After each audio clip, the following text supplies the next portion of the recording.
all of the Good, push one in, see if it works. Yeah, I know. Stuff on it. Max, where are you? They did it. Can you hear me now? Yeah. The bank is not going to want to mortgage Not a yet. lot with all that. That's the issue, The yeah. bank is going to go, it's an atypical lot, we're not going to loan on it. Yeah. Why does the city give their animal inside children?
That's the one you told us. And the volume, Is that working? Is the that volume is turned up too high in the master volume.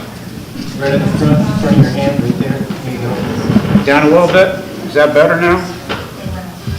There's a little bit of a lag, so. Can we say something now? Testing, testing, testing? Yep, it's better now. Better now? Okay.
Okay, so there's nothing else in regards? Nothing.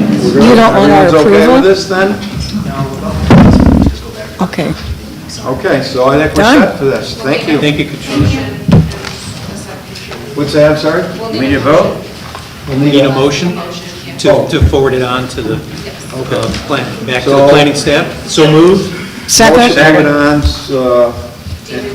Yeah. do you need to take roll call? Okay, all in favor? Aye. Opposed?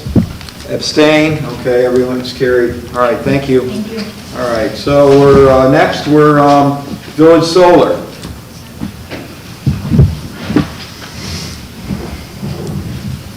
Guys, can you state your name for the folks in the room? Yes, my name is Rocco Lucenti. I'm one of the developers at Village Solars. My name's Tim Buell, I'm the project engineer. Okay. So fellas, I was talking with the planning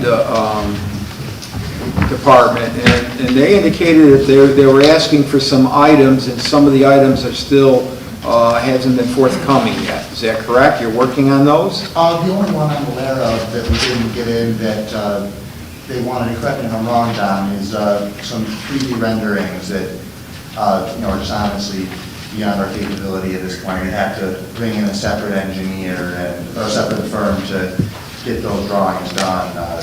That being said, all the things that were on the submission list that the town puts out for the site plan review should be in that, I believe. John? So generally speaking, Rocco's, he's right. They've, over time, given us the majority of the information that we needed. A couple of things that I wanted to talk with this board about to see if you would still like to see those are a photometric plan for the whole site. We had not the entire project, but the site under construction. You had asked for that in January, and we've been asking for that. The applicant has given us cut sheets of their actual fixtures, showing us the photometrics of the fixtures and sort of the fixture locations on the buildings, and they've been clear that they're not proposing any other lighting on the site other than what's actually mounted on the buildings. But this board typically gets a photometric plan showing how a light's going to fall across the property boundary. So is that something that you want to see here, or are you comfortable with the level of information that they've given? Members, comment? Lynn, Dale? Prior to the approval, there will be one, But or no? if you would like to see one, yes, that's what I'm asking. I think we've seen one on many other projects. I think we should see it. Okay. And then we asked the applicant for a landscaping plan. They've given us a schedule of material or quantities, but not really locations of where they'll be. They indicated that landscaping will be typical of their other phases of development, if that's right, Rocco? Oh, yes, it will be the same style, and we did provide a key of the number of plantings. Yeah, a full schedule of the species and the number. Do you want to see an actual sort of, location-based plan showing where things will be planted and kind of what they'll look like? Deb, what do you think? I think it would be nice. I'd also like to see the existing pathways that we talked about putting in and some of the exercise units along the central pathway that you were going to be putting in. I don't see them on the map unless they're labeled differently. Oh, I thought there was the pathways there. There are a lot of little lines going through, but Yeah, so a lot of these little lines are the pathways on sheet ST2. You can Yeah. actually see some of the pathways that we have proposed that would go around the various stormwater and that sort of thing. So that would be in the packet labeled Village Zoning. Okay. As well as PDA Phase 7. And at some point, hadn't we talked about having sort of an exercise area on Village Circle South at the beginning of the walkway? Yes, we do. We actually have already implemented that. That is a 13-station exercise trail which is going through the portion of the PDA which we are going to be completing in the end of July here. And that one is already in, it's being used. And I couldn't find it on the map.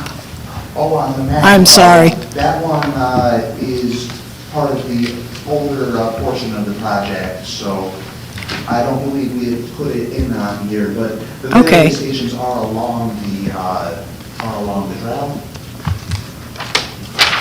Good, thanks. We had also asked for architectural renderings that were, had, dimensions and scale, color, and with a call out of materials. The applicant wasn't able to provide that, and I just wanted to see if this board still wanted to see that kind of thing. Your Mr. color- Vicente has told me that this is going to be the same buildings that he's already done. Right. So he's willing to provide. From our perspective, a lot of the things like the planning plans and the renderings, you can just go out there and see what it looks like. We're going to do the exact same thing. This is the final 7th phase of the last phase of the project. I mean, the buildings are going to be the same style, architectural materials, same color. And not just that, the same layouts, in fact, they're going to be. I think we're okay as far as that, but I do think, I wouldn't, if you could put a I don't rough, mind doing a photometric plan. That shows you, I mean, we're not going to cross property lines or anything else. Yeah.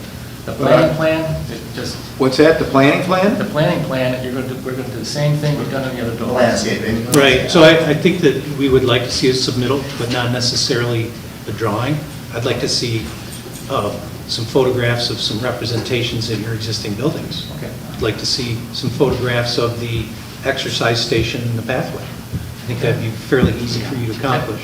So, one question that I had for the board, and I think that John might have some input here as well, is would you feel comfortable with passing us pending plans of those sort that are acceptable to the planners, prior to the building permit? Because we would, it seems like there are a couple of fairly minor points in that, these are things that, we've done before, we've really shown the board, I believe, in the way that we do it before. We are happy to provide it, but if, it would be possible to get the site plan approved pending the resolution of those items, I think that, we're confident putting in John's hands. John's been very good, with us, and if the board and if John is comfortable with it, I think that we'd love to fight that. I wouldn't be comfortable with that yet. I mean, we've been sort of struggling to get a complete application that we've just gotten. I think we need to review this project as a whole. We've been trying to get materials in little by little since January, and we've sort of gotten those in dribs and drabs, but we've yet to really be able to, the planning board, to really see this project in its entirety. All right, so you, One question though, first, what about seeker? That was submitted a lot more. But none of your materials were submitted. No, we had the plans there, we had all the parking layouts, the traffic study was updated and all that stuff. Is there any reason why we can't at least proceed with seeker process? If the planning board felt comfortable, you could declare yourselves lead agency. Board members? I'd be comfortable just doing that, Okay. but not the review. Anyone else? You okay with that, Lynn? I agree. Yeah? All The- right. the So, other- Go ahead, what's the process for that is, Literally just declaring yourself lead agency. It's a type 1 action. okay, so do we need a motion for that, or? Yep. Okay, so I'll entertain a motion So for that. moved. Second. Do we need a call on that? Okay. Dale, Yes. Tom, Yes. Lynn, Yes. Dean, Yes. Deb, Yes, and Al. Yes. Okay, so we've got that taken care of. So we're addressing buildings 96, 88, 18, or 24? 20. Yeah, let's see. so it'd be 96, 88, 28, 21, and then there's a B building right next to 21, which is on Maple as far as the rest goes. the other information I couldn't find on the environmental assessment form is how many units are you getting rid of, and how many units are you adding, and how big are these multifamily units, and is there a chance that in the future they'll turn into those single apartments that you had? So we are going to be bringing that 98 units, we're taking away 40 apartments of the one-bedroom village apartment style that were built throughout the late 60s, early 70s. Well, that just needs to be on here. Yeah, Rocco, I think we asked for this before at one of the meetings. Can you break it down and say, this is existing now, this building has 4 two-bedrooms, this has 5 one-bedrooms, and now it's going to be, this building will have 1 efficiency, 2, I got a whatever, and picture break of it it. down so then we have what was and what will be? Yeah, I thought I had provided that, Did you? Did we get that? Yeah, okay. Yes, you did get that in your package. Ah, what color is it? I think it's actually titled Key Map with Legend and Tear Down and Build Dates. It's, Do you know where that is? I think that we're working down here at the south end. Where is that, John? I didn't see that in our packet. Or are these the ones in the center? see if I can find a hard copy here, Mike. Are these the ones outlined on ST2 in bold? Yes. Okay.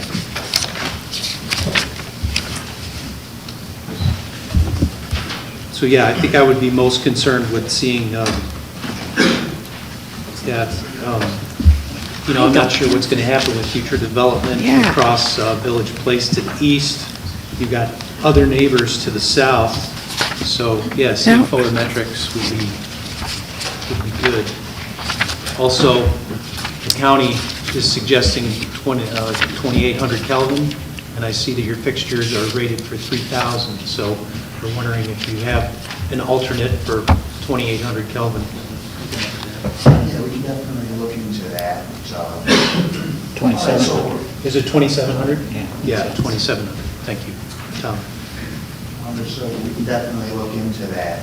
So just so that we're very clear with the board as far as what you folks expect, we're looking for an updated photometric and updated landscaping, and am I missing anything? A very clear pathways map.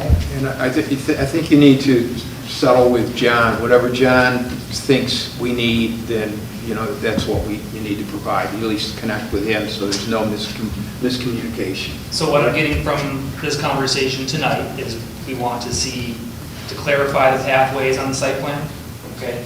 We want to see some representative photos of the exercise stations And the landscaping. And the landscaping. And elevations of existing buildings, and they need to be appropriately labeled so we can know where they were taken on Okay. the site. So like a keyed, Correct.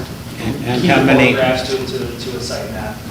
and how many are single beds and how many are You said that was in the packet? in the packet? I don't have a breakdown of how many are single bed, of the actual number of units, but they have provided us a breakdown of the number of units in buildings that are coming down and the number of units in the buildings that are Right. being constructed.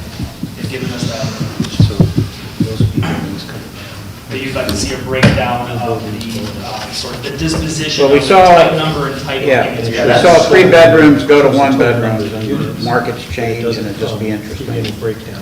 Yeah, well, that'd be very easy for me to buy. So are you, the overall concept is you're putting in more one-bedrooms or more efficiencies than what you had before? Is that what's happening? Well, we're actually going to be doing the same basic layout, so we're going to be putting in 5 of our 24-unit buildings, and in those, we'll have 6 of our micro units, which are the studio style. We'll have 9 one-bed styles. We'll have 6 2-bedrooms, and we'll have 3 3-beds. Then we'll have 1 of our 18-unit buildings, which will have 6 of our micro units, 6 1-beds, and 6 2-bedrooms. So, you know, I can't do all that math in my head. Yeah, that's right. And are the micro units being rented like a B&B? Are you doing that? You're not doing? 10, 12-month leases. They're all 12-month leases, and that's, okay. Yeah, okay. I think, anyone in the public have a question? I'm new here in Lansing. Where is he talking? I didn't get, this is my first meeting, so where is this located? This is the Village Solar Project on Warren Road. This is the second, really the second large phase, the apartment complex. Oh, yeah, I know where So- you mean. Okay. Okay. Ruth, did you- I just had a brief comment I wanted to make maybe after this. what's that, I'm sorry? I had a brief comment after they step aside. Okay. We set then on this? Anything else? Thank you for the clarification. Did we declare lead agency? You did. Okay. Okay, I guess we're set, and you guys want to Have take a comment? seat? Perfect. Thank you.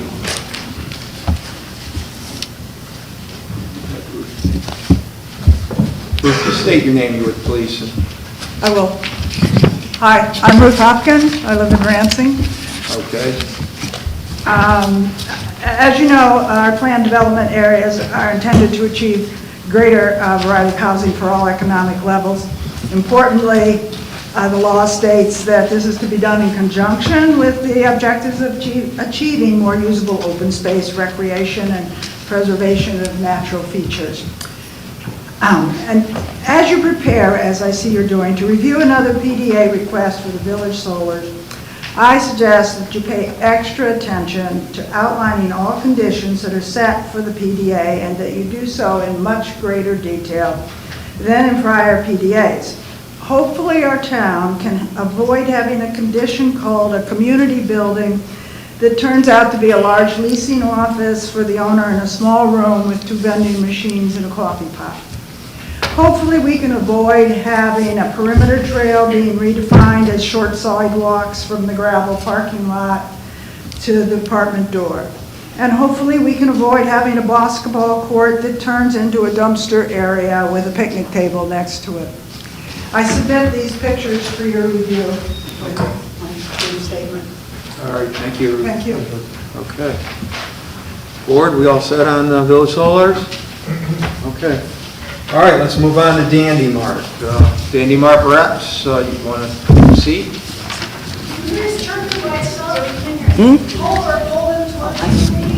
They broadcast straight to you.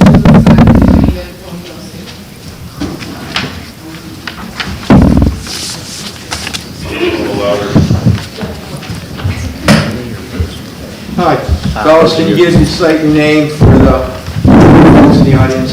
Sure, Jamie Gensel with Fagan Engineers. Dwayne Phillips with Dandy Mart. Okay, fellas, any changes from our last meeting a month ago?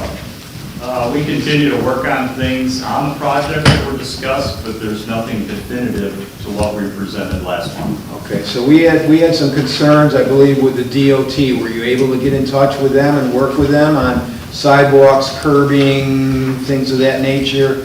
We've been in continual talks with them. We're actually through phase 2 of the approval process. Realistically, phase 3 will happen after the project is approved by the planning board. And so what is the result of the so-called sidewalks? In their lane, are they okay in Well, there? sidewalks, they have not given us any comments on. It's all based on the driveway and occupancy permits that they've allowed. Okay. We've actually asked them, and I believe the town has reached out separately to the actual review engineer on staff. Okay. They have not given us any comments on whether or not they would accept sidewalks in the right of way. Okay.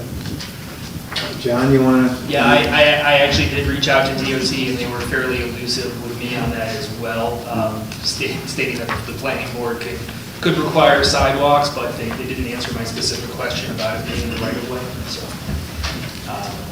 All right, so what's the board going to, or how's the board going to get some comments on that, or some Well, I think more? I think this board's been pretty clear that it would like to see sidewalks. So, I would suggest that the applicant try to move them within the site and see what that looks like, We should have a proposal to, if they need to be in the right of way, let's formalize that and actually pitch it to DOT. If we can get them within the site, we'll try that as well. But I think we actually need to get a plan on paper. Yeah, there's a portion on the site where we can be within side the DOT right away, quite easily. And that being the point closest towards the intersection. Correct. It's as you move towards both of the driveways that it becomes more of a challenge. But certainly we can put it on paper and have that conversation with DOT. And/or it could potentially be some combination of a striped pedestrian walkway, Yep. that then leads to a concrete walkway inside the DOT right away. So we will work that direction with them and hopefully have a definitive answer before next month's meeting. I'm happy to be a part of this conversation. Yeah, we need you to be, I think. I think In so. order to move it and try to get them Yep. less elusive. Fellas, I noticed the lot line cuts through the daycare playground, and then there was a comment that the daycare center is actually going to be relocating. Do you know, can you shed any light on that at all? No. Any of the board members hear that? I can comment, the daycare is closing as of June 30th, they'll no longer be in business, Really? yes. Oh, that's It's called Universal Pre-K, puts daycare out of business. The dog grooming facility will be moving into that spot as of July 1st. Okay, thank you. Hard to compete with the government. Okay, board members, any questions for Dandy Martin? Pat Terrell sent some missive about paths and Right, sidewalks, and that's kind of related to what... I agree, and that seemed to be the one that maybe went around the perimeter on the backside. I have no idea how that all works out with your plans. You've seen his letter, I'm sure. I did see this. And maybe that scoots around some problems. I didn't know. Well, he It's showed not a that- sidewalk per se, but we can get east to west. Yeah, he showed, I think, 4 different options. Right. And we certainly will look at those when we have a conversation with John and DOT I think, you know, obviously your preference is probably the one that puts it closest to the intersection because of the traffic that you're trying to pick up and potential future development and safe access. You know, there's one other thing that I don't think we talked about in any of these meetings, and we've asked this on other developments, and that's regarding to donations to the community. I think you guys have a program, don't you, in place? Do you want to expand on that at all? We have several programs where we work to support the communities in which we do business. One that we run traditionally from Thanksgiving through Christmas is called Dandy Canes. Okay. And our stores each pick a minimum of 2 local charities that they support. Okay. They raise money through our customers and donations. Last year, our chain of stores donated, I believe it was about $92,000 to local communities. We also have, and we've done this a number of years on an annual basis, we consistently give over $100,000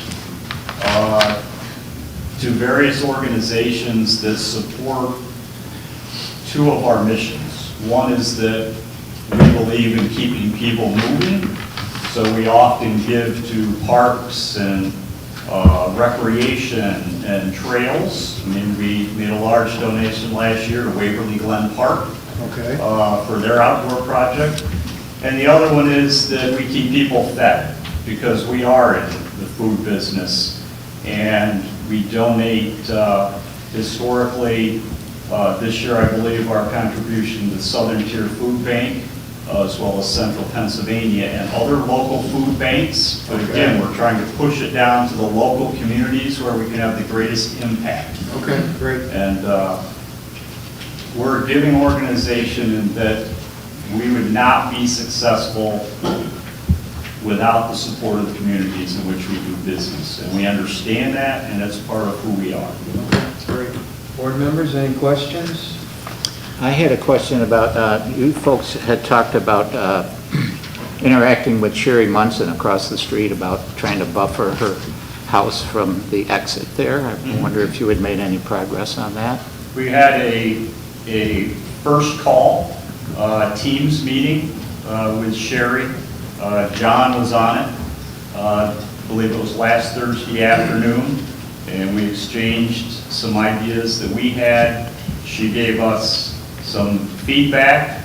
We're doing some due diligence on some suggestions she made regarding fencing, and we'll set up another call and continue that dialogue. Okay. Great. Any other questions? I also had a question about buffers along the road. There was talk of deciduous trees, which don't do a lot in the wintertime. I was wondering if you thought about some kind of more evergreen type buffers along the road? I think visibility is always something that we're trading off with our sites. Yeah. A safe, secure site is a well-lit and a visible site. So there's a balance to be obtained there between any type of landscaping plan and the trees and the shrubbery that we use. Certainly, there's parts of the project where that may make, or those may be more feasible, you know, than the main part directly in front of the building. But that's something we certainly, as those plans become formalized, we can continue to evaluate that. And ultimately end up, hopefully, with a landscaping plan that meets everyone's needs. Yeah, there was a letter recently, I don't know if you had a chance to see that or it's got forwarded to you. Someone made some detailed comments about landscaping and salt proof and whatever. Just please take a look at that letter. I think it does have a lot of good comments in it, whether they all have merit or not, but at least review that letter and see what you think on some of those comments. Yeah, especially, you know, this landscaping plan has to be maintained. Yeah. I mean, it's not that we can plant a tree and take it down. Right, you got, you know, that So if there corner, is some recommendations by someone. yeah, the salt truck spreading and all that, you have to have something that's not gonna die a year later, so it's a tough balance between the space that you have, the screening, the whole thing, you guys know that. Board members, anything else for them, for now, today? Yeah, I just Go want ahead. to reiterate the importance of sidewalks on both the north and the east sides. Question about the drive-through. As we think about drive-throughs these days, you'll see a lot of restaurant stores where people will drive through and they will make their order, they'll pay for their order, and they have to park off on the side. Because their order is going to take a little bit more time to make, somebody's got to run it out to them. Have you considered that? Have you considered having some spaces somewhere for those people to park, to wait, to have somebody bring food out to their vehicle? We had considered it. We had an iteration of, one of the early iterations, we actually had a break in the median that was extended out into the parking area more, that had 2 slots for that parking. There is sufficient room to put 2 spaces still stripe-wise, but we didn't show that on the current iteration. It's something that we've gone back and forth on, but you have seen earlier renditions, I don't know if you recall, that had two slots for that. Yeah, I think it's a good idea, because, I think you're going to need it. If you have a drive-through, you're going to need it. Yeah, there's still sufficient room for that to be Incorporated. Yeah, well, definitely. and John, where's the town engineer in regards to reviewing the ingress, egress, and the stormwater and all that? Where are we at on that? In progress, he has the full package, and it's in review. Okay, so we're still waiting for comments from him on all those components. Okay. All right, anything else? Okay, fellas, if you have a seat. All right, folks, we're going to open this up for public comment. I'm going to go over a little bit, just real quick, the game plan, so to speak. We'll call you up. We've got a list started here, and I don't know, there's a list in the back. Is there any signatures on that? Would you mind bringing that up for me, please? Thank you. So you'll have 3 minutes to speak. At the end of 3 minutes, at the end of 3 minutes, if 3 minutes expires, Dean will raise his hand. If you see Dean's hand go up, you'll have about 30 seconds to summarize your comments. If you feel you didn't have enough time, please put your concerns in writing, send them on to the planning board or the planning department. We all receive copies of those comments. Those comments are posted on the town's website. They are available to the public. You are to address the board. Please come up, sit at the table. Please provide your name and your address. There will be no question and answer period afterwards. We may occasionally ask you for clarification, but really you're just presenting your concerns to the board. There probably will be no discussion at the end of this meeting. We're here tonight to gather your concerns, log in your concerns, we'll summarize those, and we'll talk about those at the next meeting. Anything else, you guys? We talked about a 20-minute maximum, but I don't see No, that I as think we're going to making try any and get sense through at all this tonight. Yeah. We'll see what happens. So I think we All right, should hear Paul. everybody. Yep, Ed. Are people allowed to also comment at this public hearing via the internet? So those people that are watching on Zoom or others, they should submit their comments in writing to the planning board. correct? Exactly, yes. All right, Okay, that's thank good you to for know. that, thank you. Okay, so I think we'll start out with the first list. Dean, who do we have? Marion George? Okay, could you come up, please? Marion, you here? Would you call 2 names at a time so the next person can be ready? And Sherry Munson will be next. Okay, thank you. All right, good idea. Mind if I stay here? If you speak loud, I will. all right, go ahead, 3 minutes. I hope everybody else does. Yeah. They may not be able to pick up the YouTube if he's not up front. All right, I guess. Yeah, you're gonna please have come up to the up. microphone. You will be, Marion, you need to go to the microphone.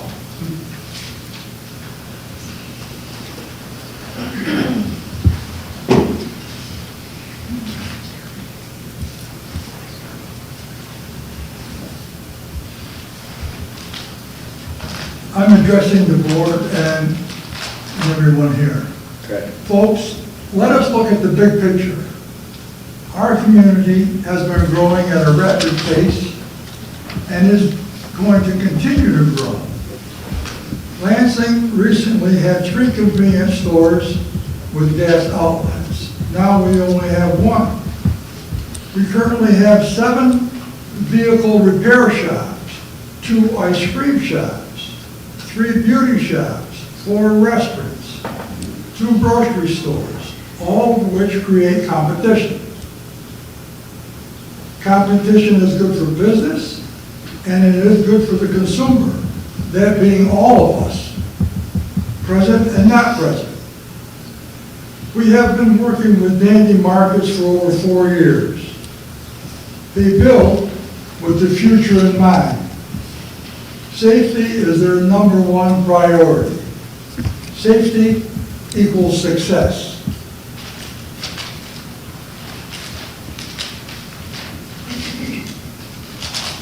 Dandy Markets are investing $7 million in our community, hiring 25 employees. Currently at the corner of 34B and Trip Hammer, cars are lined up in the road waiting to get coffee and donuts. Very, very dangerous. At the same time, trailer trucks are parked on the other side. And at the same time, a school bus comes by with children. I've seen it, we've all seen it. If we haven't seen it, we must be looking at the wrong way. It's very dangerous.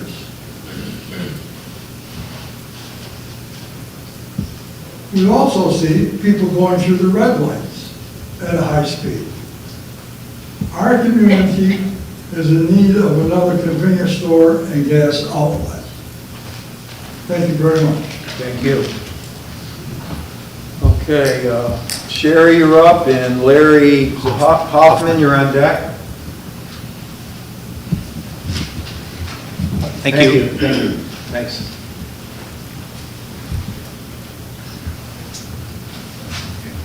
Hello, thanks for letting me speak today.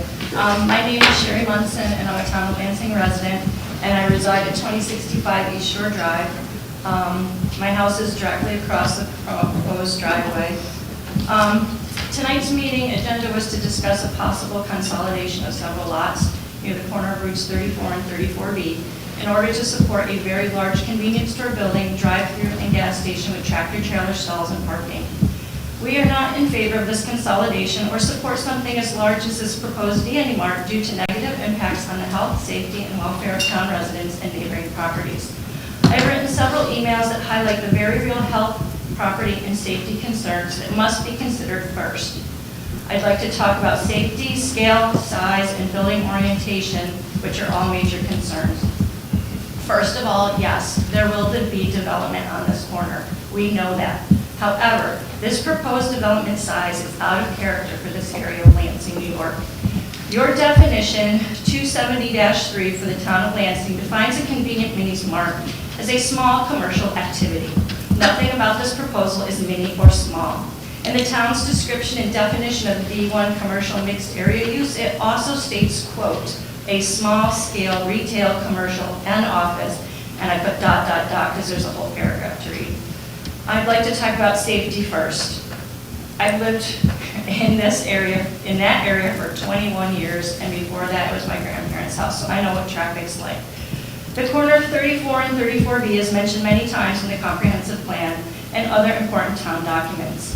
Mostly, it highlights our nationally registered historic landmark, the Rose Harbor Inn. And it talks about plan and vision for creating a town center and town trails and creating an outlet for tourism.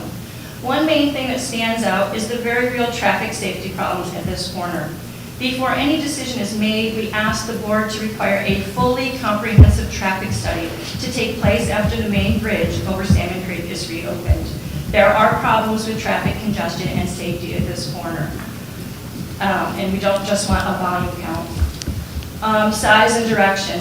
Please ask Dandy Corporation to reduce the scope and size of the buildings, their canopies, the number of pumps, parking lot size, etc., to better fit the scale of the buildings and businesses in our town center. The proposed drive-through and parking traffic patterns will 30 negatively seconds. impact. I'm sorry, 30 seconds. Go ahead. Okay, properties. Building orientation, the angle of the building to Rogues Harbor on the plans in the corner are odd to say the least. We ask that the planning board consider or require the placement and orientation of the building to be placed parallel to East Shore Drive or Ridge Road. If there is to be a true future crossroads in that area, most designs I have researched have buildings parallel to the corners of an intersection. Again, requiring a smaller scale development would make this possible. Lansing is at a crossroads. Decisions made here tonight will be the sport's legacy and will impact generations to come. Maybe a proposal of this size isn't the best fit for Lansing, New York, and this corner. Without lot consolidation, maybe there will be a proposal on a much smaller size and scale that would be more palatable. Thank you. Thanks, Sherry. Thank you.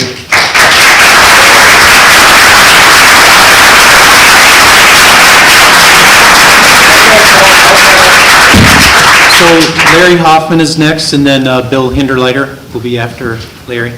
Thank you. My name is Larry Hoffman. I live at 40 Ridge Road, which puts me about 100 yards, I guess, from the western edge of this project. So you count me among the people that would be mostly impacted. Okay.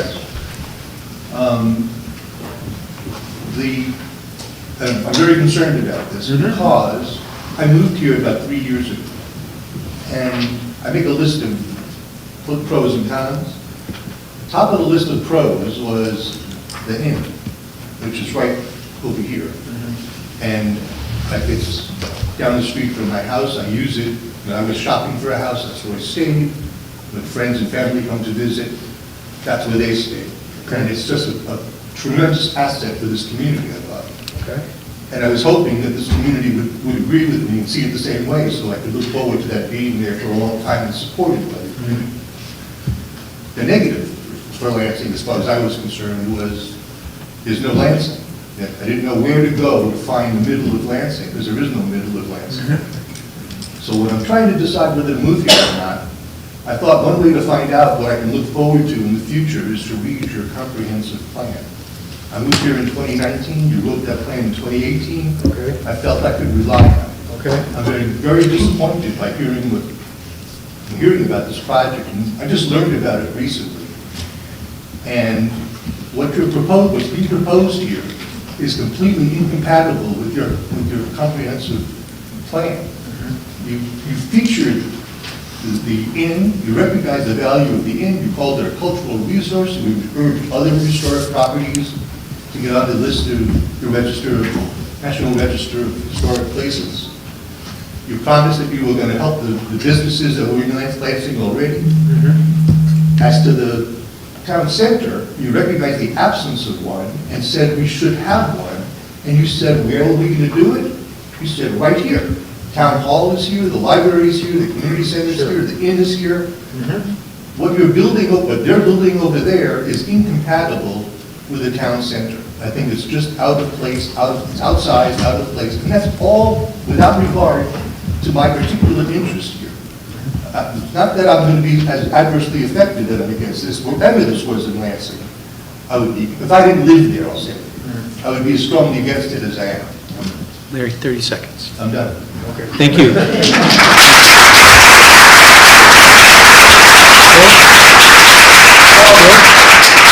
We have a lot of people, so I mean, I can appreciate the clapping, but we've got to get through a lot of this. So. Ruth Hopkins will be after Bill Hinderleiter. Hold on. Did we send out notices to the owners adjacent to this, like 500 feet or whatever it was? They did go out. Was that 600 feet. 600 feet? Everyone was on? Okay, I'm sorry.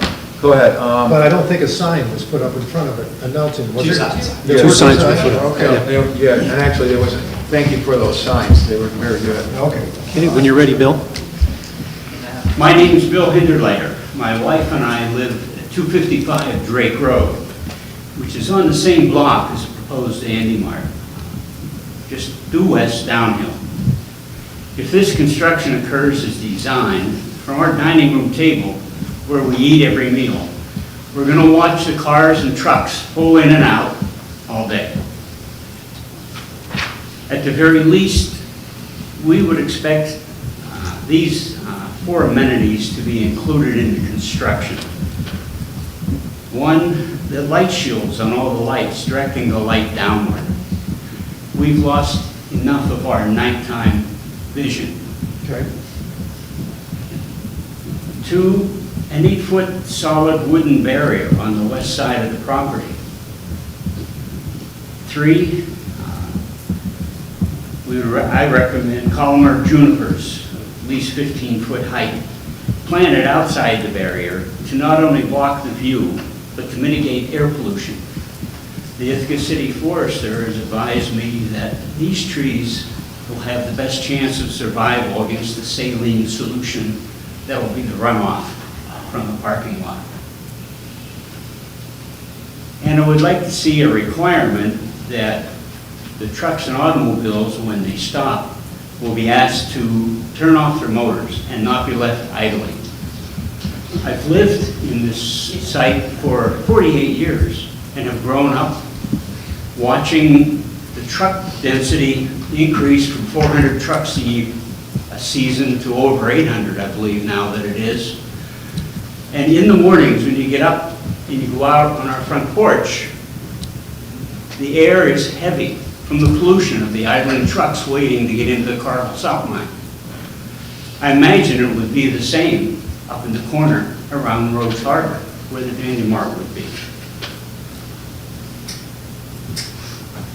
As mentioned, we live on Drake Road, and as our town supervisor said previously, Drake Road is a speedway, and we can attest to it.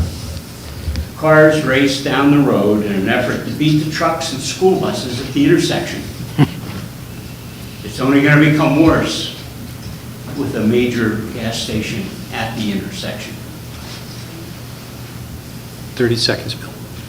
This is our personal request. However, we live in a community whose heart and town center is the town hall annex, etc. We oppose the size and scope of the construction. It's more than twice the size of the gas plaza, less than a quarter mile away.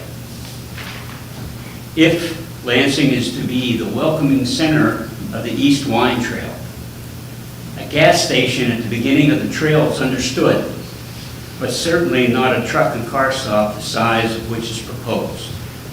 We hope the planning board will require Dandy Mart to downsize to be in keeping with the character of the town and the wine trail and be an asset to the community rather than a source of visual, sound, and air pollution. Thank you. Thanks. Bill, what's the speed limit on Drake Road?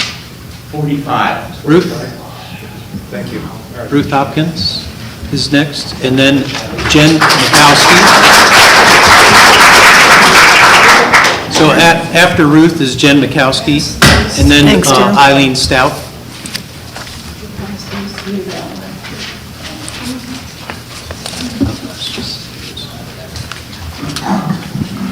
Hello again. My name's Ruth Hopkins, and I live in Lansing. I came tonight to urge you to heed the many, many well-researched, large negative impacts outlined by Lansing citizens, Lansing committees, and officials in hundreds of letters you've already received. I've submitted a separate letter for this hearing explaining some of these numerous large negative impacts that I won't go into right now. It's too large, it's too dangerous, it creates unsafe situations, and it's a visual blight for the character of our town. The future of our community and the center of Lansing requires that you listen to the hundreds of residents who have voiced their concerns. My statement for this evening also lists 9 impacts that must be addressed on the environmental assessment form, and I urge you to closely assess each one. Importantly, as the saying goes, pictures speak louder than words. I'm sharing pictures of what might happen to our town if we don't act now to mitigate the project. I urge you to look at them. Please avoid having these views in our town center. Tonight, I ask you to please take the steps necessary to mitigate these negative impacts by requiring the necessary traffic studies, the necessary additional environmental studies, and then require adjustments to the plan that eliminate the impacts on Lansing and our community. There are steps you can take to greatly reduce the size, improve the appearance, and importantly, increase the safety of this project. Thank you. I trust you will do so. Thank you, Ruth.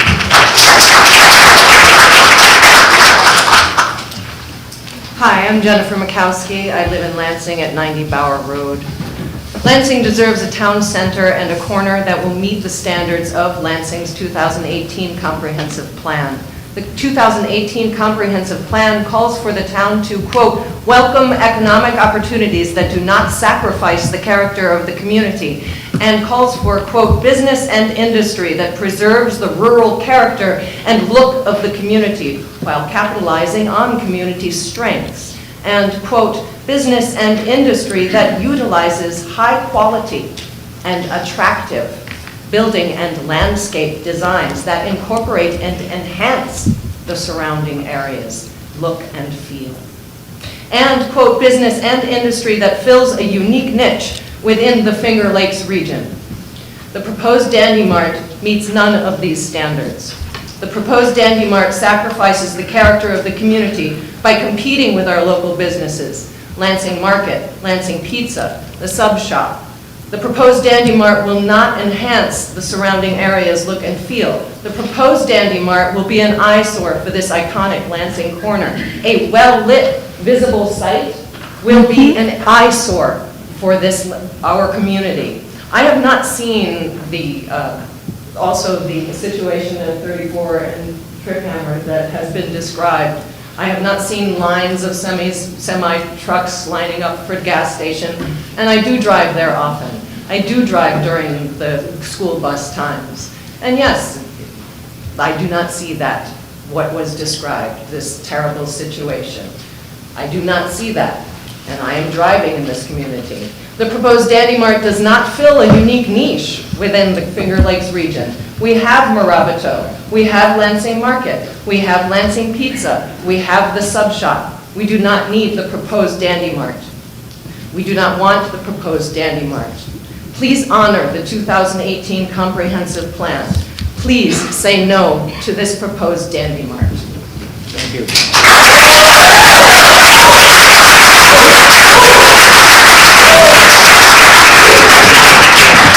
So Eileen Stout is next, and then Max McKenzie.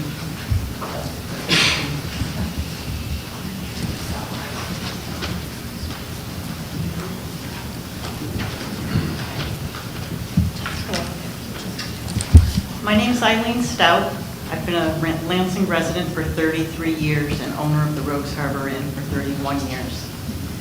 We've heard it stated from many town representatives that the proposed Dandy Mart development is an allowed use of the site. Allowed use does not mean that the development meets any of the goals or criteria set forth in our voter-approved and town-adopted comprehensive plan. My comments this evening are based solely on our 2018 comprehensive plan. Page 15, the community vision statement states, through the community support of small businesses, industry that utilizes safe and responsible practices, as well as both large and small-scale agricultural operations, the town of Lansing will continue to be an attractive locale for both residents and visitors, whilst also attracting both local entrepreneurs and the creation of small-scale commercial activities by encouraging responsible growth that will not negatively influence the character of the town overall. Page 53. The town of Lansing would welcome economic opportunities that do not sacrifice the character of the community. The types of businesses that would be most interested include business and industry that preserves the rural character and look of the community, business and industry that fills a unique niche in the Finger Lakes region. This 4.7-acre proposed development will negatively influence the overall character of the town. It's too large in scale for a small rural town. It will attract more traffic, making our developing town center non-pedestrian friendly. It will be brightly lighted and noisy from audible TVs on pumps and exterior music. Both diminish the quiet rural town character, and the site plan itself is not in keeping with the surrounding neighborhood. Page 85. Form-based tools address the relationship between building facades and the public realm, how the form and mass of buildings relate to one another, and the scale and types of streets. Such tools would include significant resident and representative input. The proposed site plan does not acknowledge East Shore Drive, the residences surrounding it, or the National Historic Landmark Rogues Harbor Inn directly across the street, with the building floating at a 45-degree angle to both East Shore Drive and Ridge Road. The store should face East Shore Drive on the corner of Ridge Road with a sidewalk along both roads to promote the future development of our pedestrian-friendly town center. Siting the building in this manner creates a cohesive street view along East Shore Drive in keeping with the neighborhood. All the houses and businesses on East Shore Drive face the street. Furthermore, siting the building facing East Shore Drive with pumps and parking behind the building will protect residences and the Rogues Harbor Inn from light and noise pollution. Last, permitting audible TVs on pumps and exterior music 30 seconds. Sorry. is not in keeping with the rural character of our town. To allow that late in the evening or early in the morning would have a significant negative impact on residents and businesses in the neighborhood, as would bright lighting. The Dandy Mart development will have a long-lasting negative impact on the entire town and its future development if the town's comprehensive plan is not followed. We strongly urge the planning board to maintain their commitment to our voter-approved and town-adopted plan. Great, thank you.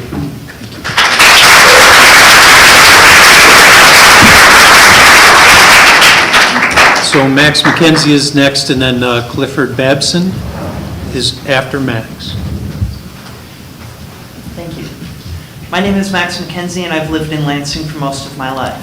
For college, I lived in Arizona, South Dakota, and Ohio, but I moved back to Lansing because I like the peace and quiet. I like how dark the sky gets at night and how clean the air is. When I heard Dandy wanted to build such a huge truck stop right in the middle of our town, it made me fearful that things that I love about this town would be ruined, so I looked a little deeper. Dandy calls itself a mini-mart, and I think in this case it is a lie. It does not fit the definition of mini-mart according to our zoning laws. We should insist that it apply as Dandy Mega-Mart. On top of that, they're going to install huge lights ruining our view of the stars. The idling diesel trucks will ruin our air quality. They plan on playing music 24/7, which would ruin the peace and quiet for anyone living near it. The entire project will force the town to break the scenic byway agreement that we have made with the rest of the towns around Cayuga Lake. And the trucks turning in and out of this Mega-Mart will ruin the traffic to school and into Ithaca. The fact that it's going to sit cockeyed is unacceptable to Lansing locals. It will look stupid. It should sit normally, it should be parallel to the road. The school commute is bad enough as it is, and lastly, it is not safe for pedestrians who walk to that corner as we have no sidewalks. Particularly, we should have sidewalks across the street because that's where most of the traffic is going to be coming from, most of the foot traffic. I don't know if we can require them to pay for that or if the town would have to pay for it, but it is not safe and someone's going to get hit and it's going to be on our heads. For these reasons and more, we, the town, should demand that Dandy scale down the project to half of the proposed side with no large lights and no music playing.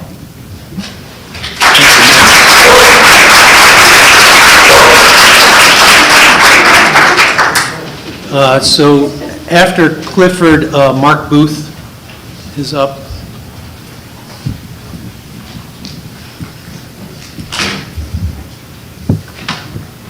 My name is Clifford Babson. I'm a resident in Lansing, 741 Lansing Station Drive, and I'm here to voice my strong opposition to the proposed Dandy Mega-Mart.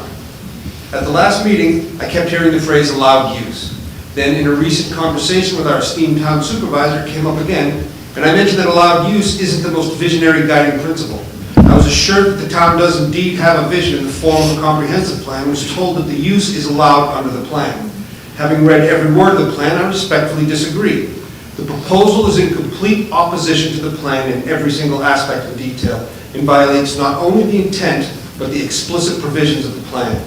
The vision statement of the plan explicitly advocates community support of small businesses and attracting local entrepreneurs. The plan goes on to advocate for small, local, and existing businesses repeatedly, stating categorically, existing businesses are the foundation of economic growth.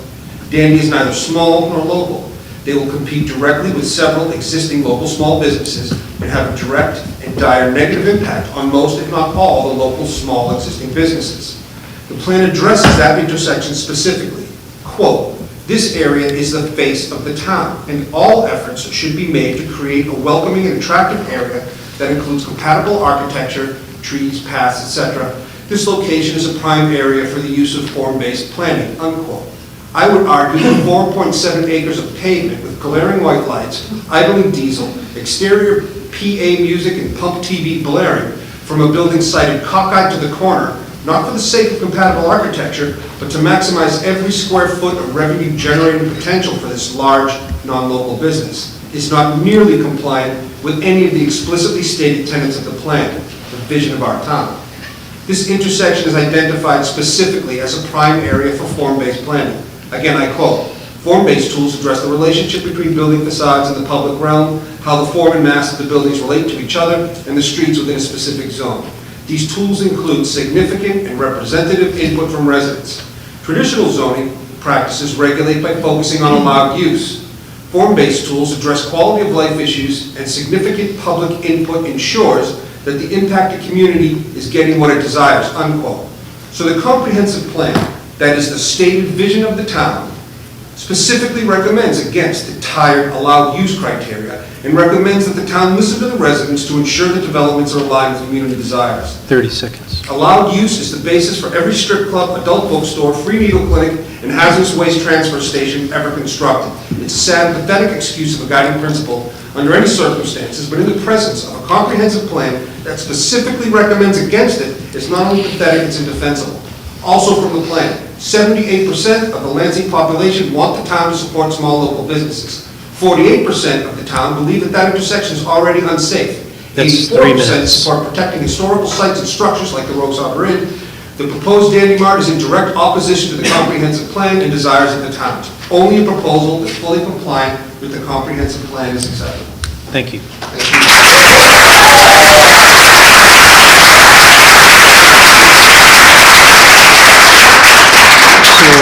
So after Mark Booth, Danielle Weirson will be next.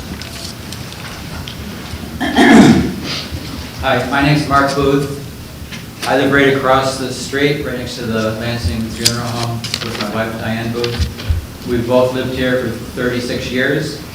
I have 6 concerning questions. I'll just label them. So number 1, why are we even considering a Danby Mini Mart? The new store will hurt business at Surefine, as well as the Marabito gas station at Mini Mart. This proposal, the actual building is 8,400 square feet, which is almost 2 acres, which is like 1.8 full basketball courts. I mean, in Fusilla's words, I'd say that's huge. So the new store is just way too big. So number 2, why enough parking space for 6 large semi-tractor trailers? Is there even a need? 3, why 2 separate gas stations, 4 pumps each, so a total of 8, plus a diesel fuel island with 3 more pumps? 4, has there been a New York State environmental review? I believe a previous gas station on this exact site had a leaking underground storage tank contaminating soil and groundwater. Many neighbors still use well water. And 5, what about Rogues Harbor, an 1830 historic landmark overlooking a large truck stop and mini mart? It's going to be more light pollution, air pollution, and noise pollution. The property values, both residential and commercial, in this immediate area will certainly go down. And 6, what about pedestrian safety? Talking about sidewalks is not the same as actually planning them before you do stuff. And there's kids walking around this whole area, and for 3 different times I've tried to lower the speed limit from 45 to 35, and I've gotten various DOT replies, but I don't believe, I believe it should be lowered instead of trying to sprint across the street for safety. So basically... 30 seconds, Mark. Okay. I think there's a lot of people that don't even know about this. I mean, I just found out about it through a mailing, and I don't know if everyone's got mail, but it seems like something this large, instead of surprising maybe half the town of Lansing, should just be put out as for a vote in the future.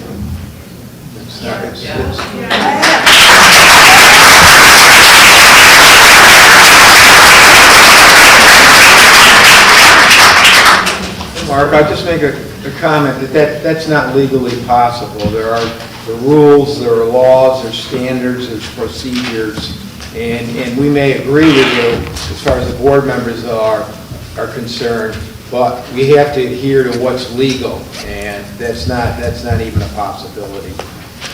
So, Put it on the bulletin board you got across the road so everyone sees it. after Danielle will be, In regards to the meeting, that might be that actually is not a bad idea, posting that. John, what do you think on the board, the next meeting at the ball fields? You want to post what, Al? Just the that the meeting is going to be held next month. Just a planning board meeting, or that a specific project is on? Well, we can discuss that. We'll talk about that. so Planning board meetings are up there. after Danielle will be But not the topic. Diane Nangeroni. My name is Danielle Weirson. My husband Eric and I have owned our home at 21 Beach Road for nearly 6 years, and I have lived in Lansing for 11 years. Beach Road is roughly 1/3 of a mile from the intersection of East Shore and Ridge Roads. Beach Road is a dead-end road with the only entrance or exit being Ridge Road. Making a left turn onto Ridge Road going east is always difficult with westbound cars traveling at 45 miles per hour or faster. In the last week of school, morning traffic from East Shore, the Ridge intersection, was backed up to Drake Road, which is past Beach Road near the Lansing Fire Station. This is with the Salmon Creek Bridge being closed and most commercial traffic being detoured up 34. This is also during the summer without the dozens of salt trucks pulling out of Cargill less than a half mile further down the road. What happens when the bridge opens to commercial traffic? The Cargill roads are back on the road and there's a fire emergency. Emergency vehicles can't travel in the eastbound lane because of the traffic backup, and there's nowhere for over half a mile worth of cars to pull off to allow emergency vehicles in the westbound lane. What happens when additional commercial traffic further congests that intersection? What happens is several minutes added to emergency response time. Because of Beach Road being a narrow dead-end road, the school bus can't turn around on our street, and students have to wait for the bus at the front of Beach Road on Ridge Road. Students literally stand along Ridge Road for 5 to 20 minutes waiting for the bus during morning rush hour. In my time as a Lansing resident, I have lived in 3 homes near the Lansing schools, all with bus stops on Ridge Road. My children have had to ride the bus for 45 minutes or more when we lived only a mile or 2 from the school and had to be dropped at home at the end of routes as the buses returned to the garage because the district determined it to be unsafe for students to cross Ridge Road due to traffic volume and speeds. For years, parents in the Myers Park area have had to act as crossing guards to protect their school-bound children from vehicles flying around the curve from Salmon Creek Bridge, and it's extremely difficult to safely turn east on Ridge from the middle school because of oncoming traffic from the flying curve around the bridge. Incurring additional commercial traffic along Ridge Road would create additional traffic hazards and will endanger our children. On the topic of endangering our children, I invite you to visit the website humantraffickinghotline.org and search for an article titled Sex Trafficking at Truck Stops at a Glance. This is not demonizing truck drivers, but talking about the role that long-haul transportation plays in the human trafficking industry. Also like to point out that, we've talked about what's going to be shut down. I know a lot of interest was put in the boon to 30 taxes, seconds. 30 bringing in this business. But it's not a boon, it's just a transfer of power from shutting down several local businesses for the benefit of one out-of-town business to shut down places like Rogues Harbor. The gentleman from Dandy Mart said that they know they can't survive without the support of this community, and I think it's pretty obvious they do not have the support of this community. Thank you.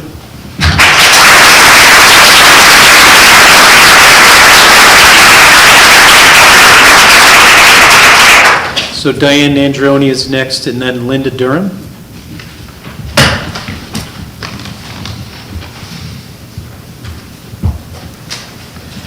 Hi, I'm Diane Nangeroni. I live in Storm Road. It's Groton, but it's the town of Lansing. I'm not going to be anywhere near as good as everybody else who's been speaking. But, I'd also like you to consider the impact and the size of Dandy Mart at that location. I was on Facebook, and there was a whole big discussion And some people said, this used to be a gas station, what's the problem? And I think they don't understand that this is going to be much larger than the space where the old one was. This 4.7 parcel, if all these lots are allowed to be combined, is kind of difficult for me to visualize. So I went onto Google Maps and I printed out the big map of the area and I cut out the area that would be the Dandy Mart and I placed it over other sections around town. And what I found was the area that would be the 4.7, if we could pick up and move our library, our community center, the town hall, and the barbecue pavilion, all of that, just up and move it over, it would all fit into that spot. That makes it a lot more understandable to me. We need a traffic study. Traffic to that intersection will be slowed with our vehicles turning in and out onto both roads. I'm especially concerned with the tractor trailers pulling out of the gas station because I can easily imagine turning at Rhodes Harbor to go down East Shore Drive and suddenly encountering a tractor trailer pulling out from the gas station across the lane that I'm in. Slower traffic at the intersection will reduce the number of vehicles that can go through the light, so traffic along Drake Road and along Woods Edge and Cuba Vista will increase as people use those streets to bypass the intersection. The impact of the gas station on the adjacent homes and the Rhodes Harbor needs to be mitigated with the building turned to face the street, having all the pumps located behind the building to reduce the noise and lighting, not allowing audible screens at the pumps, and not allowing exterior music. Finally, I'm extremely disappointed that the comprehensive plan has continued to be disregarded. This section of 3434B is the closest thing we have to a town center. Lansing will be known as the town between two gas stations. People will no longer give directions saying, turn left at Rhodes Harbor. They'll say, turn left at Rhodes Harbor. You can't miss it. It's across the street from the Dandy Mart. Thank you.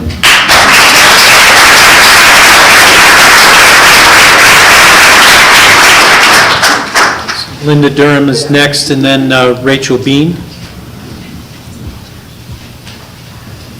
Hello, my name is Linda Durham, and I am here representing my three sisters, Gail Lloyd, Bobby Phelps, and Janet McGovern. We are the nieces of Louise Barr, who lived in this area for many, many years, and our parents, Betty Barr Lemon and my father, Scott Lemon. We have been here in this community for 5 generations at 169 Ludloville Road. During that time, we've seen many, many changes. We've seen Ludloville become a very small hamlet when it was once a village. And we have seen grocery stores come and go, our post office go, and we have adapted to those changes. Twice in my adult life, we have had Route 34B Bridge, Route 34 Bridge closed, and seen traffic that has impacted Ludloville and Myers with pollution, noise, lights, and just a general disregard for the community and their children. Now there is a proposal for a Dandy truck mart here, and that is going to increase the truck traffic in the surrounding area and affect the environment that needs our protection. Our air quality, plant and animal life, and will be exhausted by all the exhaust fumes, noise, and increased light pollution, not to mention what it's going to do to the local residents. In addition, what will it do to our geological layers? How will it affect our water and our very foundation? How many of you are going to want to eat on the porch of Rhodes Harbor Inn, an historical landmark with the truck traffic roaring in and out? Where are all these trucks coming from and going to that we need a truck stop at Lansing Town Center? I guess that's some of the confusion. The history of this area is rural, pastoral, and a Cayuga scenic byway. It is an area of peace and tranquility, and that is why people have moved here and want to live here. Residents have chosen it for all those qualities. Will a Dandy Mart truck stop enhance those qualities of life. Thank you very much. Thank you.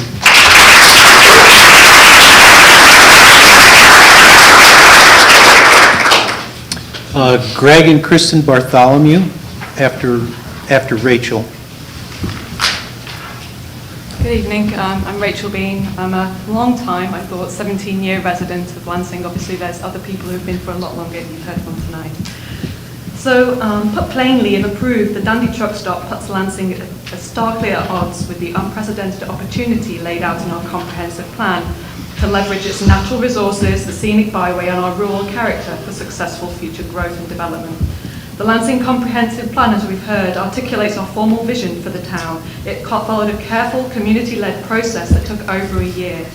It opens up our community with a community vision statement that emphasizes the need for a coordinated approach, which is planned to be attractive, environmentally sensitive, and facilitates access to places where residents live, go to school, shop, work, and play. It states, the preservation of this community's natural areas and resources is of the utmost importance, and that the town will grow by exploring opportunities that support the use of renewable energy technologies. The vision statement closes with two commitments. The town of Lansing will continue to be an attractive locale for both residents and visitors, whilst also attracting both local entrepreneurs and the creation of small-scale commercial activities. And this can all be made possible by using sound planning and zoning procedures and practices, which should encourage responsible growth that will not negatively influence the overall character of the town. As proposed, the Dandy Mart truck stop on East Shore Drive is wholly antithetical to the goals of the comprehensive plan. The planned development would create a large, not small, commercial development whose success would require high-volume truck traffic and fossil fuel demands, not renewable energy technology.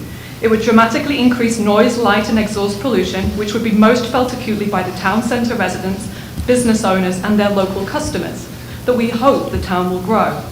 The proposed location at the intersection of Route 34 and Ridge Road is one of the most centrally defining parts of our town centre. It is the opposite of one of our town's most recognisable and visible historical landmarks, Rogues Harbour.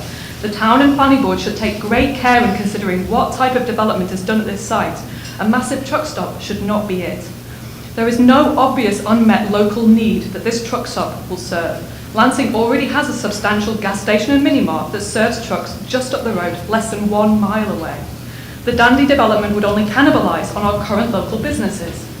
It puts Lansing at risk of becoming a pass-through town marked purely by multiple large-scale truck stops that cannibalise and create environmental pollution that will negatively 30 seconds. Negatively impact our existing smaller local businesses and residents for the long term. Thank you. Thank you.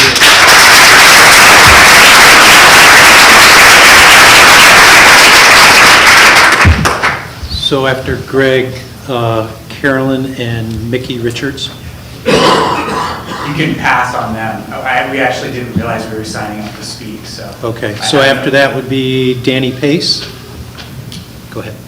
All right, Greg Bartholomew, Greg and Kristen Bartholomew, 35 Miles Road. Okay.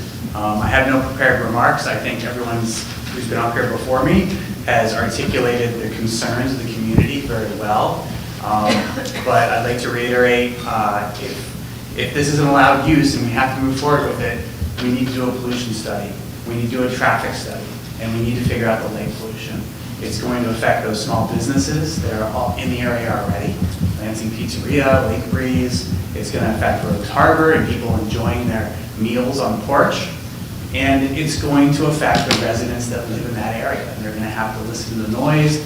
They're going to have to see the lights at night, and they're going to have to inhale the diesel fumes from the trucks sitting in those 6 spaces and idling for who knows how long. Thank you very much. Thank you.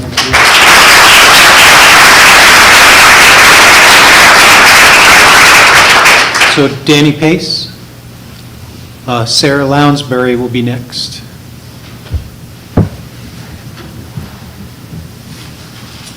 My comments will be pretty brief.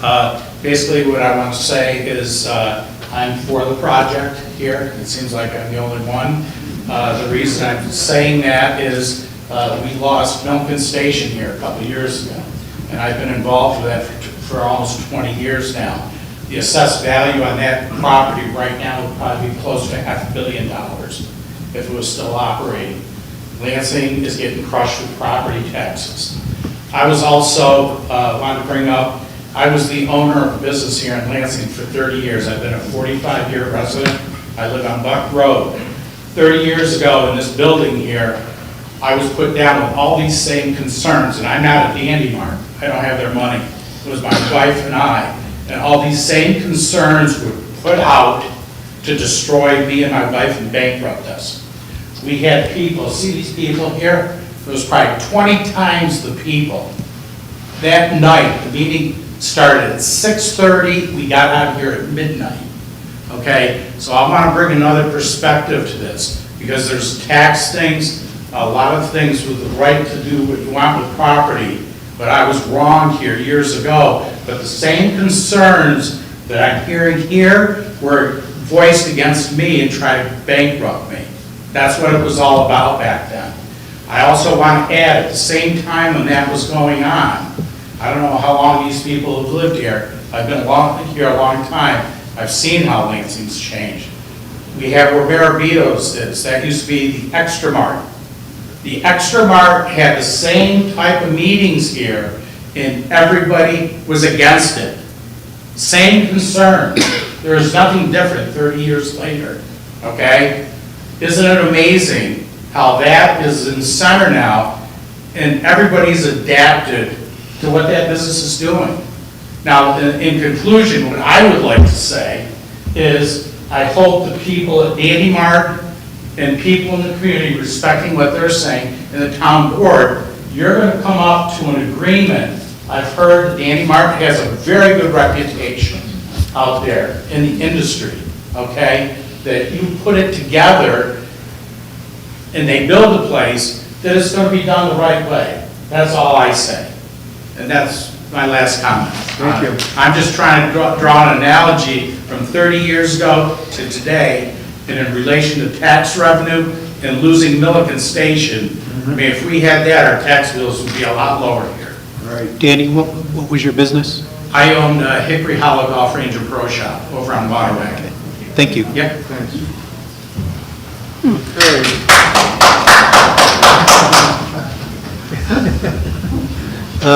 After Sarah is Georgia Eastman. No, I don't want to speak. So after that would be Dwayne Phillips Jr. Hi, my name is Sarah Lansbury, 29 Brickyard Road, and I had the honor of being on the committee for the comprehensive plan. And we did an amazing amount of research to find out what the community wanted for Lansing. And it was overwhelming that the community wanted to maintain the agricultural, historical, and beautiful nature of this town. And I found that this Dandy Mart is the absolute antithesis to what the comprehensive plan came up with. So I wonder why we do a comprehensive plan if it isn't something that we uphold. I wonder how a project of this magnitude has gotten as far as it's gotten. It sounds like we're talking about sidewalks and kinds of plants. Have we gotten this far? I maybe have missed the boat on this as to when we could have gotten on board with this. I have heard from 2 people, and only tonight, that are in favor of this project. And I just, speaking from the heart, I don't have anything planned here to speak of. It just seems that this project is so out of scale with what our community wants or needs. I had the Gray Barn, which was a bed, it wasn't a bed and breakfast, it was a B&B without the BS. I didn't do the breakfast part. And what everybody came to Lansing for was the peace and quiet, the wineries, the beauty of this community. The trucks that started going past the Gray Barn on 34B, the screeching of brakes was almost intolerable. And that only became more and more prevalent the longer I had the business. I've since sold it. Part of the reason was I just didn't feel that it was compatible with the traffic that was going down 34B. So imagine now the increased truck traffic, and I don't know where these trucks are coming from. If they're going to come specifically to come to Dandy Mart, or if they're coming by the Dandy Mart area anyway. But obviously Dandy Mart has done some research and has concluded that there will be more traffic. Either they will create the need for more traffic, or they see the traffic is increasing regardless. 30 seconds. The last thing I want to say is we're at a crossroads, and we talked about being futuristic. Well, the crossroads is not more gas stations. Crossroads, we're in climate change and all the rest, and we want Lansing to have a giant new gas station when we should be thinking about other forms of energy efficiency and being a role model, not just another town that's sinking to outside business coming and dictating what our town looks like. Thank you. Thank you.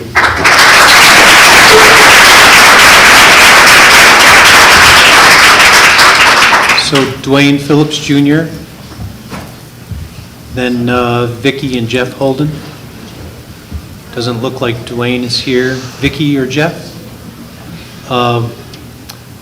Wally Kuzner, Liberty Liquors.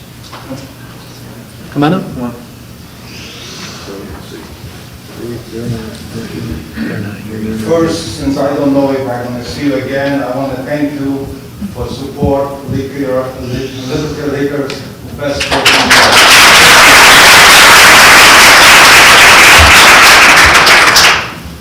About a year ago, I was told that I lost the lease. This is not going to be renewed, and I have to look for a new place. I look at, as you probably know, I plan to move next to the supermarket. However, when you approved the plans and everything went through, Mr. Schreiber called me up and said, listen, they increased the construction cost by $150,000 because of the labor went up and construction material went up and everything went up, so your rent would be $3,500. Of course, that was not acceptable to me. I don't think I'm doing enough business to support such a high rent. So I was preparing to close. I was trying to cut the inventory and everything. And last week, I got proposal from my landlord to new proposal to move a new building and so on, what he would improve and so on. And what I want to ask you is if you correspond, at least for a few weeks, so I can investigate that proposal and I can decide what I'm going to do. Because actually, right now, I'm planning on closing. However, I'm open to new suggestions. Okay, so that's the only thing I'm asking you. Okay, because I don't know details at all. All I got proposal. Maybe you move over there. Yeah, we're still in the information gathering stage of this process right now. So how long this is going to take? I'm asking for a few weeks, couple of weeks. That's all. It'll take a so I couple can of weeks. talk to landlord. I can't hear him, sir. So our next meeting is for another month. We still conduct seeker. So I mean, we can't say, it's not going to happen tomorrow, no. Okay. We have a lot of things to go through. See, I pay already for plans. I spend already a lot of money, and it ended up for nothing. Because he suggests to me, Mr. Schreiber, that I don't back up from our agreement, then I pay for the plans, and later we work it out. And I pay for the plans, and plans are here. Yeah, it's a shame that the inflation has hit you like many people in regards to costs. I think that would have been a nice addition to the Lansing market if that was. Well, so did I, because you're talking about only 3 walls and more convenient for people to go. Sure. However, I mean, 1,500 more than we agreed on the rent. It's a little bit out of the possibility. Thank you very much. Thank you.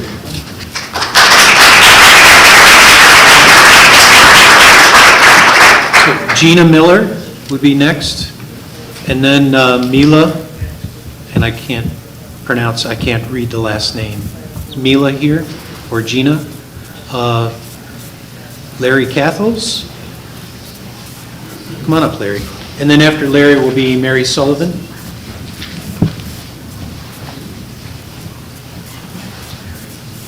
Okay, my name is Larry Kappels. We live on 59 Fiddler's Green in Lansing, and we've been here about 10 years. I think the articulate comments, I think, capture everything. I would just reiterate a few points and add maybe one. It's pretty clear that this mini mart is not compatible with what our vision of the town would be. Anybody that would ask you, you know, what you think the town ought, how you think the town ought to develop, I don't think anybody would have said, well, why don't we put a gas station on one end and a gas station on the other end and then sandwich the stuff in between. It just isn't a good town plan. It's not embodied in the vision that was prepared. And I think there are some major traffic concerns that need to be looked into, and I would certainly hope you wouldn't move forward without really resolving that, not only at the present, but looking down in the future. I mean, how are you going to have trucks going in and out of this mini mart in a busy intersection and be compatible with the other kind of traffic that I think there could be real problems for mini mart and real problems for the town if that's not looked into very thoroughly. The other thing I would say, and this is new, I don't think anybody's mentioned it, but there's a difference between a vision and zoning. And I think one of the things the town needs to do better is to embed into the zoning a vision. And we have two, as I understand it, two new town planners. And I think, I don't know if it's the purview of this committee, I suspect it's not, but maybe you could encourage the town to engage those town planners to embed the legal requirements into the zoning that will give us a town center in the long run that really is what the community wants. And Larry, the town is working on revising the zoning. We're working on it right now currently in the rural areas, the agricultural areas, and then it'll slowly work into the residential and business. It is on the agenda. Unfortunately, it just takes time. It's government, and I appreciate that. Unfortunately, it's going to happen. It's just we're trying to move as quickly as we can. So. No, I understand, and these are long-term things, but I think it's very important. Oh, sure. Oh, sure. Yes, you won't get. And again, back to the truck traffic, all you folks. We're not experts in that regard. We have to rely on the town's engineer and the DOT's engineer and how they respond to this. And again, we have to rely on what do the experts say, and then we go from there. So that's not our call, so to speak. And we've had expressed the same concerns that you have to Dandy Mart in past board meetings. Thank you. Okay, thank you. So Mary Sullivan is up next. Do we have others after Mary who wish to speak? Mike, can you come and take this to the back of the room so additional people can sign up if more people want to speak after Mary? That would be appreciated. Hi, my name Thank is you. Mary Sullivan. I'm a 50-year-plus resident of this town. I feel that I've consistently, through my time here, worked for the good of the children of the town. I'm a teacher, a long-term educator, been involved in 4-H and Scouts when my children were there. I'm about to bring my granddaughter and her 2 teenage sons to this town to live. And I'm bringing them here and helping them get a new start, because this was the town that I felt was the town that they would be best and safest in. I do not support this proposal for a large and ugly truck stop across the street from a restaurant that I've gone to and most of the people of this town have eaten at for 50 years. I want to ask all of you a question. and I don't expect you to answer and embarrass yourselves if you haven't, but I'm a reading teacher by trade, and am certified in the state of New York. How many of you have actually read the comprehensive plan of 2018 with comprehension? And if you can tell me that you have read that from cover to cover with comprehension, then my second question for you is, why are we even discussing this tonight? This proposal goes against everything that I personally have supported when I voted for this comprehensive plan. I'm bringing the fourth generation of this family to grow up in Lansing because of the rural character and the quality of the education in this town. And this is going to be an eyesore.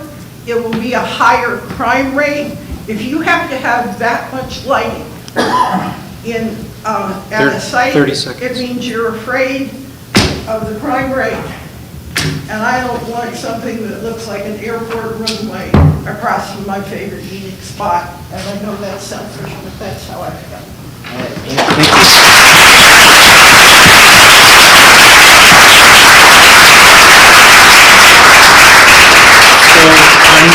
Our next speaker is Mike Sigler, and then after Mike will be Michelle Heck. Hi, everybody. My name is Mike Sigler. I live at 218 Peruville Road. I'm here as a private citizen, but I'm your county legislator, too. I'm going to draw on that experience, but that's not why I'm here, actually.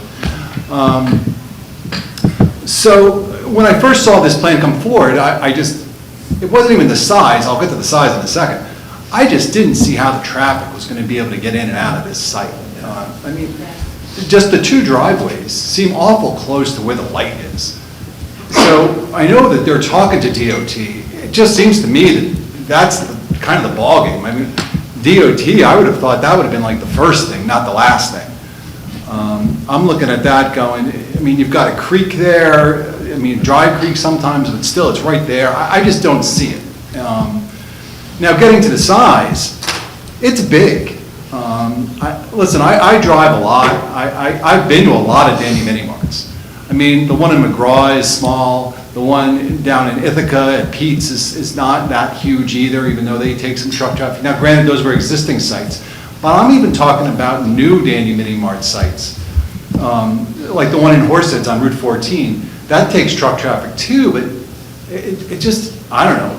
That's on Route 14 going up to Watkins Glen. Not really the same situation. And this is not to bash Dandy Mini Mart. They picked this location. Why? Well, it's a busy intersection. So yeah, that's part of the reason you pick it, but that's also part of the problem is it's a busy intersection. And that's something I would hope that we really look at. So putting on my county legislator hat, we did submit, the county did. We're obviously not planners. We have a planning department. We don't have land use is what I'm trying to say. But we did submit a bunch of recommendations, and the traffic really was one of them. But I do want to say to you too that I think the planning board and the town board has a lot of power here. What do you want your town to look like? And Dandy Mini Mart, I'm not going to go into the aesthetics of the building. That's kind of what you guys do, right? And it does come back to the comprehensive plan again. And I'm going to bring back the comprehensive plan. I'm not going to say anything that people haven't said much better than I would say. But I was in here 2 years ago saying, the comprehensive plan, when it comes to utility solar, could have a pretty nice impact. And that was almost 2 years ago. And yet, I haven't really seen any movement on the comprehensive plan, on how do we get that codified. I know we're working on it, and I appreciate it. I know it takes a lot of time to get there. But 2 years is kind of a lot of time. And frankly, 2018 was a long time ago. And I'm not putting that on the planning board. And I'm not putting that on the town board. It just seems like those two bodies need to get together and say, hey, let's knock this out already. I thank you for everything you're doing, and I'm looking at this site and I just don't see how it fits. And I would like to hear from DOT for them to explain to me how it fits. So, thank you very much. Thank you.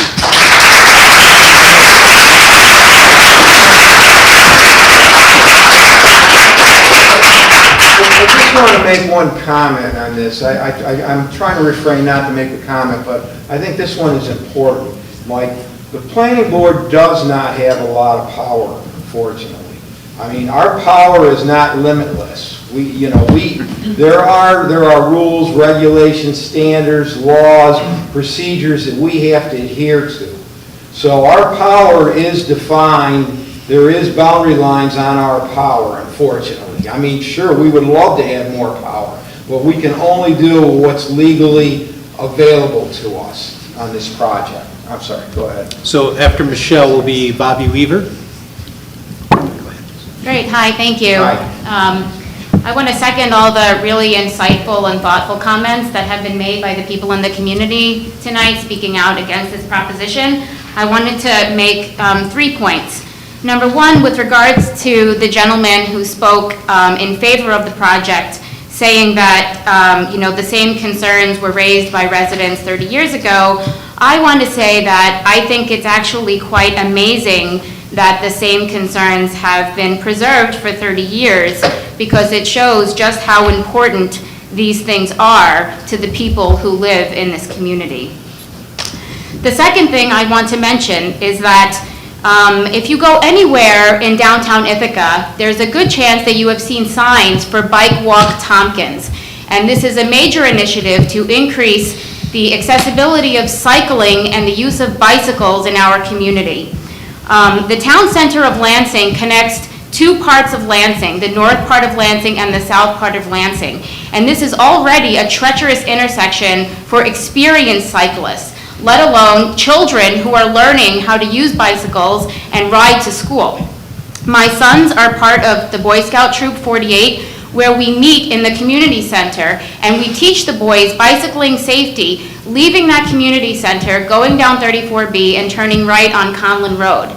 Adding a truck stop past that intersection would make that journey just, completely unsafe for the vast majority of these boys. It really doesn't do anything to add to the overall goals that we have for our region in terms of making the community more cycling friendly. And with regards to having experts come in and do an assessment of that intersection, I have a PhD and I'm considered an expert in what I do, okay? But there are a lot of things that you learn when you actually go and you talk to people who have the experience that you can't learn in a book. And so when you're listening to what the experts have to say, you really have to think, are these experts, have they ever lived in a small rural town like Lansing? Do they have kids that have to ride their bike across a road like 34B to get to school? And so you have to take that expert testimony sort of in the broader context of what's best for the community.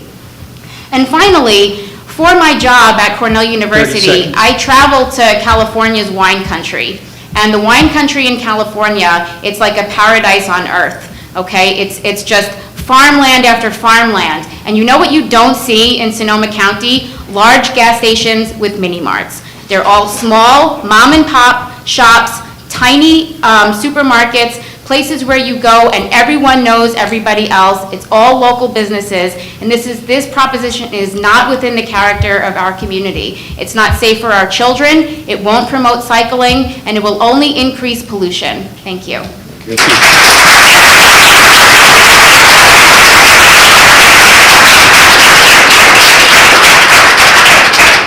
There's no one else on the list. Is there anyone else who would like to speak? Bobby Weaver, Oh, I'm sorry. Yes, Bobby. And then the gentleman in the back, you wanted to as well? I'd like to have you put your name on the paper, please, for us.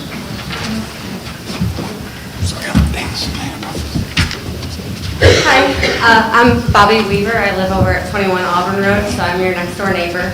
I wasn't planning on speaking because I get really nervous, so pardon me if I forget to breathe.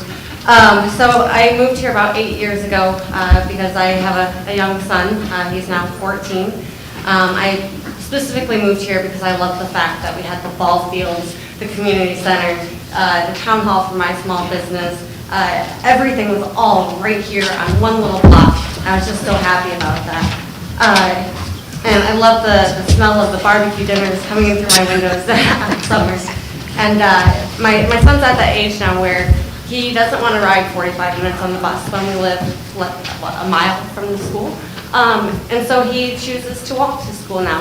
However, he's also at that age where he doesn't want to walk or even so much as ride a bike. He has a little motorbike that he rides. Something like that can't even go on the sidewalk. It has to be on the road. Just like you said, we have to consider legalities.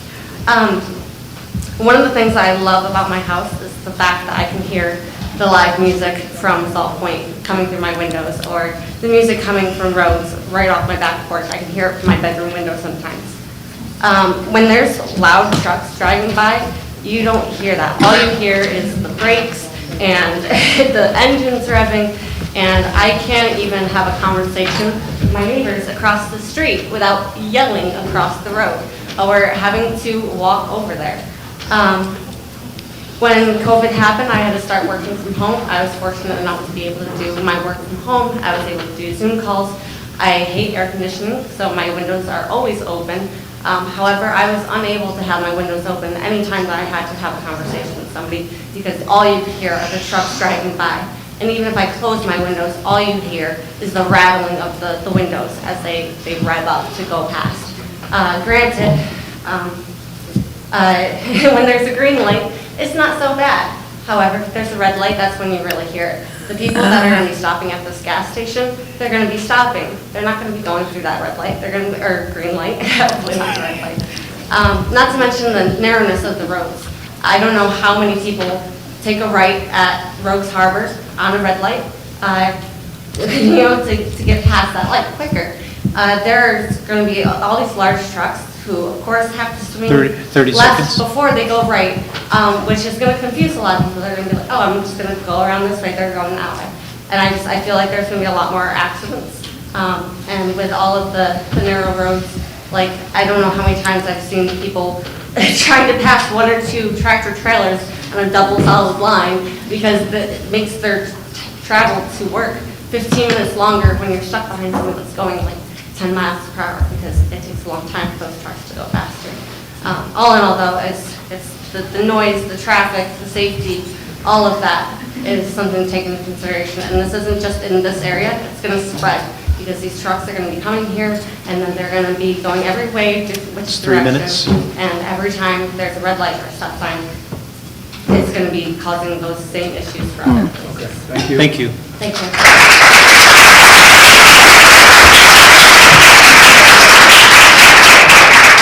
Dan Quest is up next, and then Alexia, maybe, is after that, and then Judith Hindeleger. Hello, my name is Dan Quest. I've lived in Lansing for over 20 years. I live on Armstrong Road. This is sort of last minute for me. Apologize if I get on tangents. I don't have nothing planned. But in listening to the whole meeting tonight, there was a lot of wisdom in the old plan that I heard about from 2018 and how you wanted to build the town. And I've always heard sort of the frustration, where is the town center going to be? And it's going to be opposite the ball fields, and you put the apartment complex back in there behind the nice Salt Point, that business there. Now, I wasn't involved in the plans, and that didn't see it coming, but when it was put in, I was like, that's it, kind of. I was a little disappointed. Off on a tangent, I have a business downtown in Ithaca, New York on Cherry Street, and a project went in recently. It's called the Art House. Sounded amazing. Art House had floating scale income housing, gallery space, artist living. Well, my business is right down the road. We sell antiques. But regardless of that, so I got very excited. I'm like, how are we going to keep up with this? And it turned out a lot different. So what comes out on paper and how something looks when it's presented by a developer or a business person or a corporation may not be the way it turns out. Our house has turned out to be a disaster. There's a lot of crime. We've had thefts. It turned into more assisted living, housing than, I don't know, anyone more wealthy. I don't know if we'd want to live there. The police are there all the time. On that same subject, my wife was walking the dog. We like the dog park walk behind the apartments that I'm talking about. And the western part of that used to loop through where the apartments are now. So the trail sort of cuts and ends, and if it's wet, there's a block there, so you have to cut through the parking lot.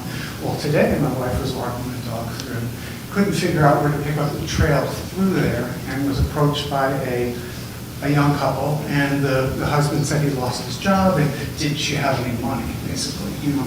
So, okay, I'm okay with that, and I know people lose jobs and they're needy, but putting a truck stop in our area, regardless of, it sounds like it's way too big anyway, but you're opening up a whole nother 30 seconds. And keep to the character of, I moved here because it was a smaller town, it wasn't a big place.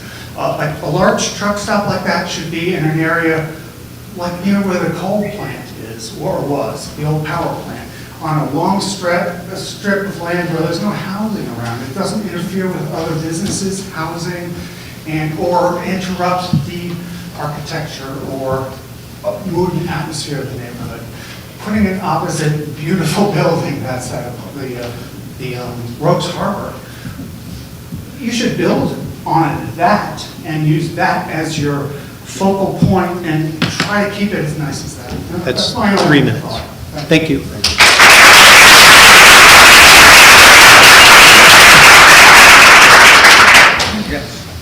So Alexa and then Judy Interlighter. My name is Alexia Zobel. I live at 823 Van Austin Road. I wasn't planning on speaking, but my husband and I moved here 6 years ago to start a business and our small family. We moved here for the reputation of the town and its safety, education, and overall wellness. A lot has been said tonight against the project, so I don't want to continue on those points, but I'd like to ask your direct response in regards to what legally can the board do about the proposal at this process? What are the next steps? Because what we're clear on is what is not clear is the process and next steps, but what is clear is where the community stands on this project, and it is not forward.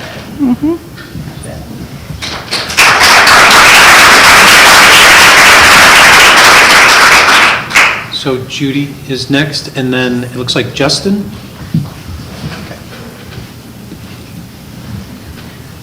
My name is Judy Hinderleiter, and I just have a question. Well, actually, a thanks first. Thank you for listening to all of our concerns. There are many that are the same. My question is, what is the scope of the planning board? What can you do? You can listen to us, but I don't know what you can do. Can you talk to the representatives of Dandy Mart? Can you say, we expect these guidelines, we expect the scope to be shortened, made smaller? I don't know if you can answer that now, but I think that's what we need to know. We need to know what you can do for us. Thank you.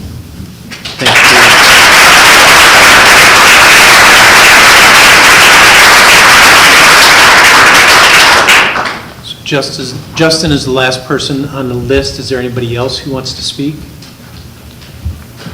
Go ahead, Justin. My name is Justin Minchner. I live at 47 Brickyard Road. Me and my wife moved to Lansing in 2015, I believe. We have two young boys, and we look forward to raising our kids here for a long time. I agree with a lot of the comments that were made here tonight regarding the zoning and the scale of the project and the traffic. All those, I share those concerns as well. But I'm reminded in this room, I sat in some of the meetings during the comprehensive plan meetings a while back, and this has the same air about it, this meeting tonight. It doesn't smell right to me. I have to be very honest with that, because one of the questions I asked in this room during the comprehensive plan is, was there any plans already in the works that this plan needed to get done right now? Because it seemed like there was a deadline that nobody talked about. Shortly after the comprehensive plan was passed, the apartment building went up.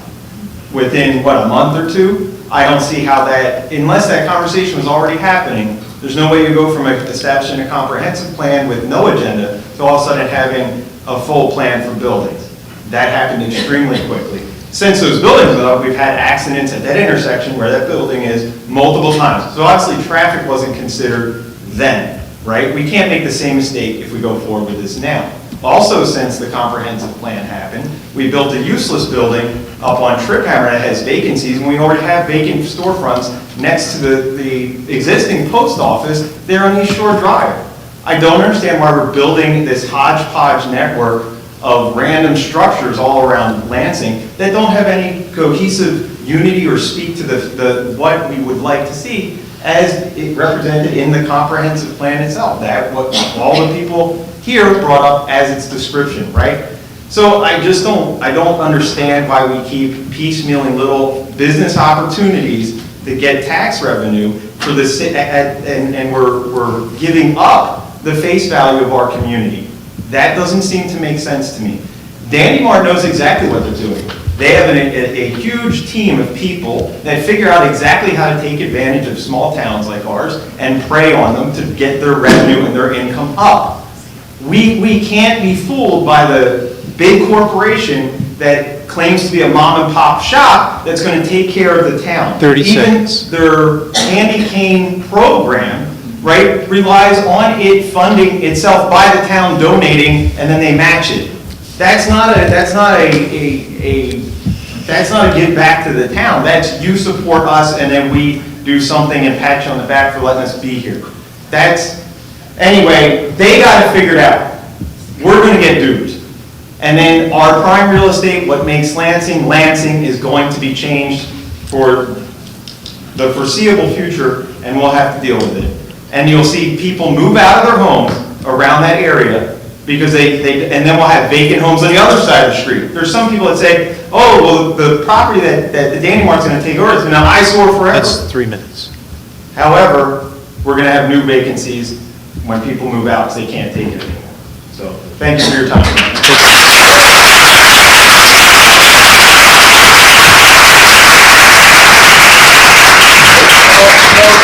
Last opportunity. Anyone else would like to speak?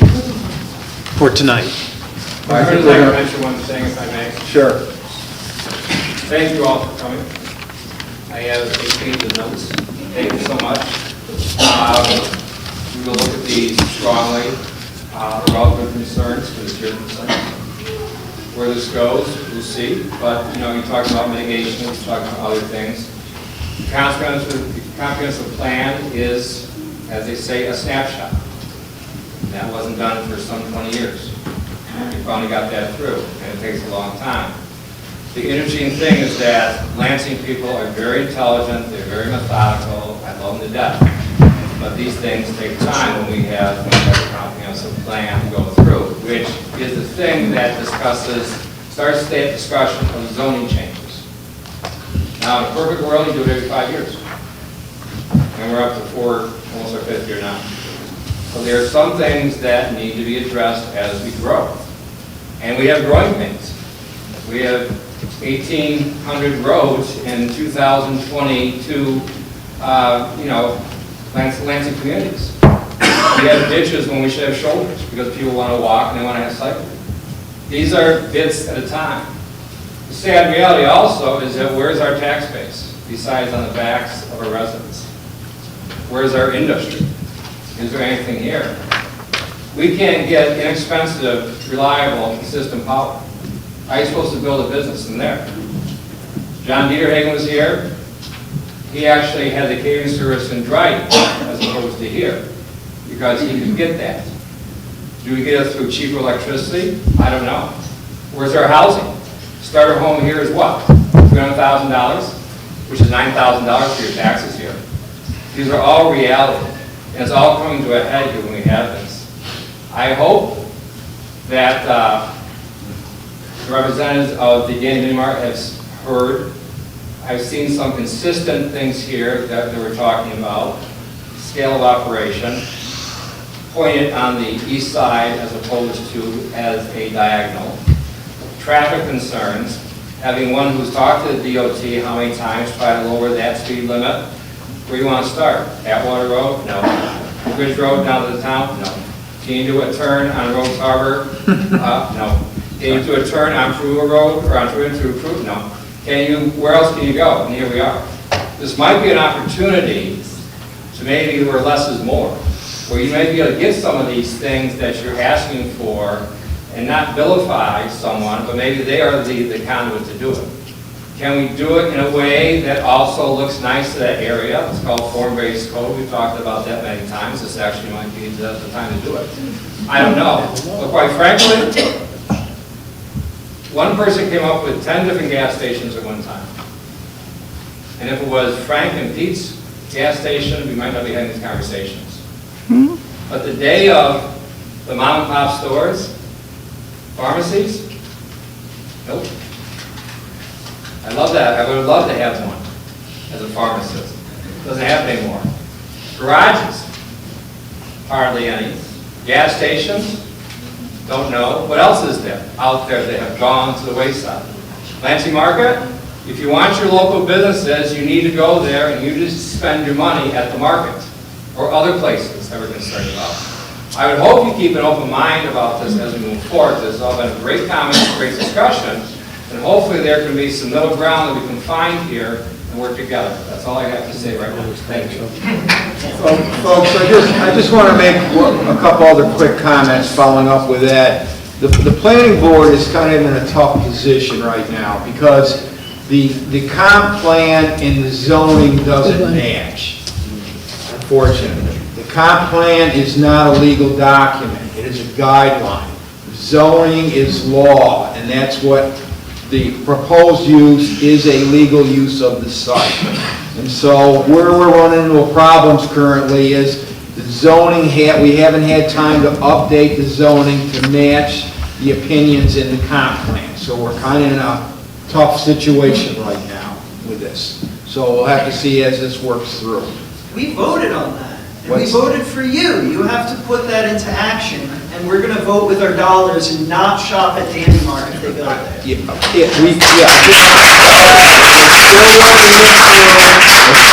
It's still in progress, and we have listened to all your concerns. You've all made some great comments. Probably most of the board members would agree with many of the comments here. Board members, any other feedback? Anyone? All right, we're gonna, Deb, anything? Oh, we need to close the hearing if Yes. everyone has spoken.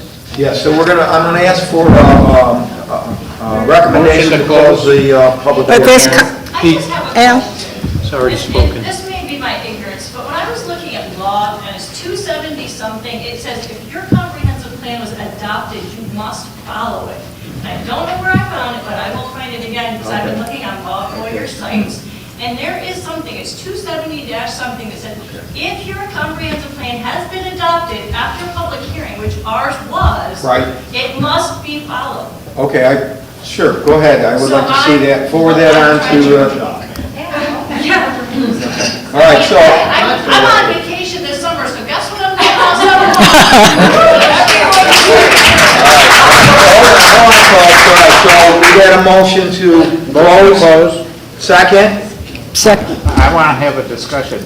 Can we reopen the? Yes, we public can hearing? reopen it. Yes, but we need to close it for tonight. Okay. And if we have to, we can reopen it again for more public comments. Correct, You can John? have another hearing. You can have Yes. another. Yes, second hearing. Okay, so all in favor? Aye.